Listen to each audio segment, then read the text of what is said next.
আসসালামু আলাইকুম বন্ধুরা, আপনাদের সবাইকে আবারও স্বাগতম। আমি নতুন রেসিপি নিয়ে হাজির হয়েছি তানিয়া চ্যানেলে। তো আমাদের চ্যানেলটি সবাইকে সাবস্ক্রাইব করার জন্য অনুরোধ করছি এবং অবশ্যই আমাদের রেসিপিটি ভালো লাগলে লাইক এবং কমেন্টস করবেন। তো দর্শক, আমরা চলে যাই সরাসরি রেসিপিতে। তো আজকে আমাদের রেসিপি হচ্ছে কীভাবে আমরা সহজে গরুর ভুঁড়ি বা গরুর বট রান্না করতে পারি। আমি এখানে 1 কেজি গরুর বট দিয়ে দিয়েছি। আমি এটা আগে বাজার থেকে কিনে নিয়ে আসছি এবং এটা একদম ক্লিন করা ছিল। আমি এখানে আগে থেকে সমস্ত কিছু মশলা, পেঁয়াজ, রসুন কুচি, গরম মশলা, মরিচ গুঁড়া, ধনিয়া গুঁড়া, হলুদ গুঁড়া এবং আদা গুঁড়া, আমি একে একে সমস্ত মশলাগুলো এটাতে দিয়ে দিচ্ছি। তো প্রথমে দিয়েছি আমি 1.5 কাপ পরিমাণ পেঁয়াজ, এরপর দিয়ে দিলাম 2 টেবিল চামচ রসুন, দিয়ে দিচ্ছি আদা গুঁড়া 1 চা চামচ, ধনিয়া গুঁড়া এবং সর্বশেষে দিয়ে দিচ্ছি হলুদ, মরিচ এবং গরম মশলা। আপনারা চাইলে মরিচ গুঁড়োটা আপনাদের ঝালের পরিমাণ কীরকম খান সেটার উপরে ডিপেন্ড করে কম বা বেশি দিতে পারেন। এবং দিয়ে দিচ্ছি 1 টেবিল চামচ পরিমাণ লবণ।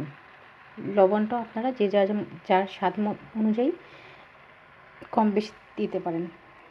এবং সর্বশেষে দিয়ে দিচ্ছি তেল। আমি এখানে ইউজ করছি অলিভ অয়েল তেল। আপনারা সরিষার তেলে ইউজ করতে পারেন, চাইলে সয়াবিন তেলে ইউজ করতে পারেন। আমি ইউজ করছি অলিভ অয়েল, কারণ এটা খুবই স্বাস্থ্যসম্মত এবং এটা পরিমাণে অল্প লাগে।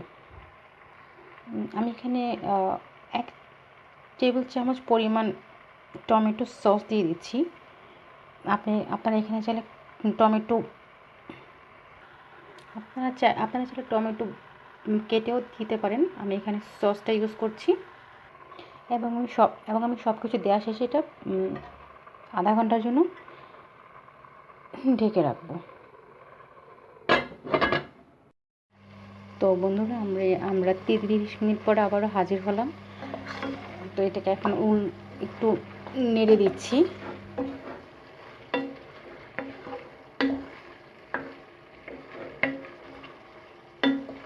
কি সুন্দর একটি স্মেল আসছে। তো আমরা এইভাবে আরও 30 মিনিট ঢেকে রাখবো। দর্শক, তো হয়ে গেছে আমাদের আধা ঘন্টা পরে গরুর ভুঁড়ি। তো এটা আমি হাঁড়ি থেকে নামিয়ে আমি একটা বাটিতে নিয়ে নিয়েছি। তো দেখুন কত সহজে হয়ে গেলো আমাদের গরুর ভুঁড়ি রান্না করা। তো আমাদের রেসিপিটি ভালো লাগলে অবশ্যই লাইক, কমেন্টস এবং শেয়ার করবেন এবং অবশ্যই সাবস্ক্রাইব করতে ভুলবেন না। ধন্যবাদ সবাইকে সাথে থাকার জন্য।